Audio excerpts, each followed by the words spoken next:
Hello, welcome to my channel. ഇന്നൊരു ആവോലി fry ആണേ. അത് നമുക്ക് എന്തൊക്കെയാണ് വേണ്ടതെന്ന് നോക്കാം.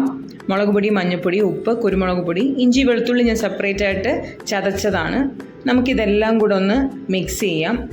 ഇഞ്ചി വെളുത്തുള്ളി പേസ്റ്റ് വേണമെങ്കിൽ യൂസ് ചെയ്യാം കേട്ടോ, പക്ഷേ ഞാൻ രണ്ടും സെപ്പറേറ്റ് ആയിട്ട് ചതച്ചെടുത്ത് അതിന് വേറൊരു ടേസ്റ്റാണ്. സോ ഉപ്പ് കുറച്ചായിട്ട് നമുക്ക് മിക്സ് ചെയ്തിട്ട് ബാക്കി നമുക്ക് മാറ്റി വയ്ക്കാം. ഇത് കുറച്ച് വെളിച്ചെണ്ണ ഒഴിച്ച് അതൊന്ന് നന്നായി എല്ലാം കൂടെ ഒന്ന് മിക്സ് ചെയ്യാം. മിക്സ് ചെയ്യുമ്പോൾ നമ്മൾ കറിവേപ്പില ഇട്ട് മിക്സ് ചെയ്യണം.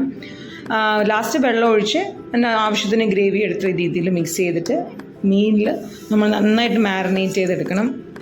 മാരിനേറ്റ് ചെയ്തിട്ട് കുറച്ച് നേരം ഒന്ന് റെസ്റ്റ് ചെയ്യാൻ വെക്കാം കേട്ടോ. ഫ്രിഡ്ജിൽ വെച്ചില്ലെങ്കിലും കുഴപ്പമില്ല, നമുക്ക് അടച്ച് വെക്കാം. എന്നിട്ട് നമുക്ക് അതൊന്ന് ഫ്രൈ ചെയ്തെടുക്കാം. ഞാൻ വെളിച്ചെണ്ണയാണ് ഉപയോഗിച്ചത് ഫ്രൈ ചെയ്യാനായിട്ട്. എണ്ണയുടെ മുകളിലായിട്ട് ഞാൻ 2 കറിവേപ്പില തണ്ട് വെച്ചിട്ടുണ്ട്. നമുക്ക് അതിൻ്റെ മുകളിൽ മീൻ വെച്ച് ഫ്രൈ ചെയ്തെടുക്കാം. അപ്പോൾ അടിക്ക് പിടിക്കില്ല, നമുക്ക് തിരിച്ചിടാനും എളുപ്പമായിരിക്കും. എന്നിട്ട് നമുക്കൊരു എല്ലാം കൂടെ ഒരു 5 മിനിറ്റ് ആവശ്യമുണ്ടാവും. നമുക്ക് തിരിച്ചിട്ട് ഫ്രൈ ചെയ്തെടുക്കാം. ഇത്രയേ ഉള്ളൂ, വളരെ സിമ്പിളാണ്. എല്ലാവരും ഒന്ന് ട്രൈ ചെയ്ത് നോക്കണേ. അതുപോലെ തന്നെ എൻ്റെ ചാനലൊന്ന് സബ്സ്ക്രൈബ് ചെയ്തേക്കണേ. താങ്ക്